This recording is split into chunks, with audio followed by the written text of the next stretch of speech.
Hey guys, today I'm going to be exploring a deep and big question.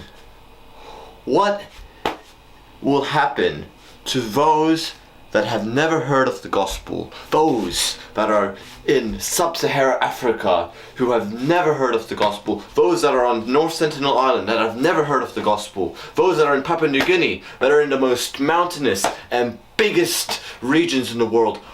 Will they be saved? Will they enter the kingdom of heaven? Will they be with Jesus?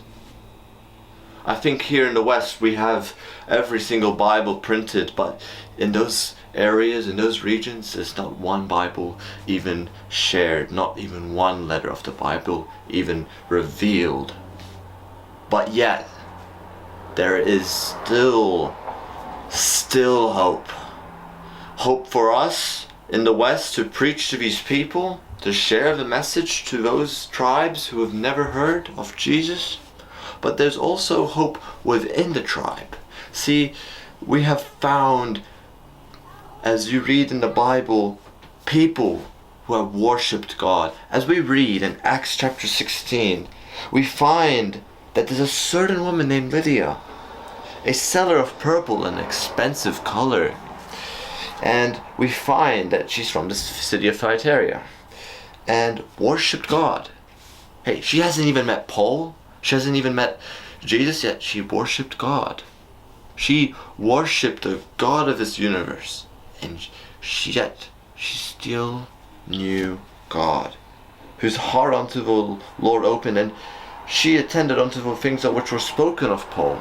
So she listened to every word of Paul. She worshipped God, so did Paul.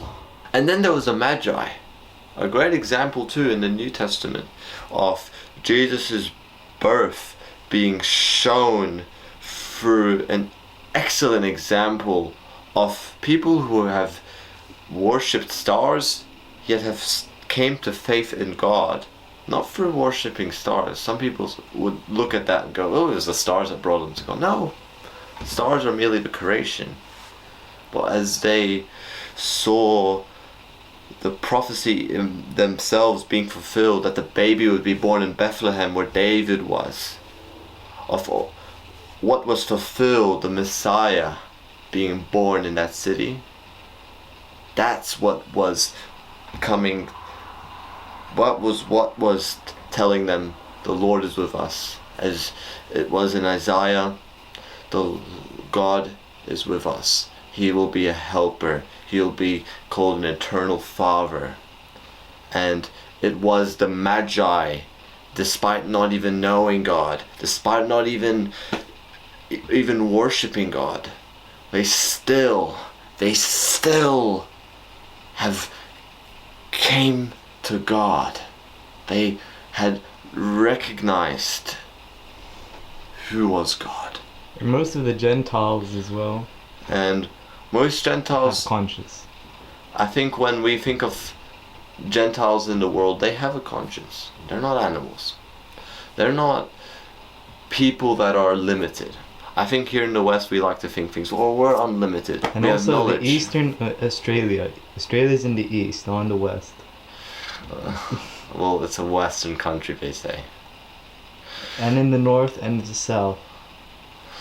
Well, you know, we are very, very poor in how we have a conscience, but we're very rich in knowledge. But it seems in the poor countries, there are those that are more richer in the conscience, and yet less richer in the knowledge. But they have richer wisdom. So I wonder the amount of spoonful of wisdom that they would be eating up, that they could digest and have when they learn about the wisdom and the love of Jesus. Amen.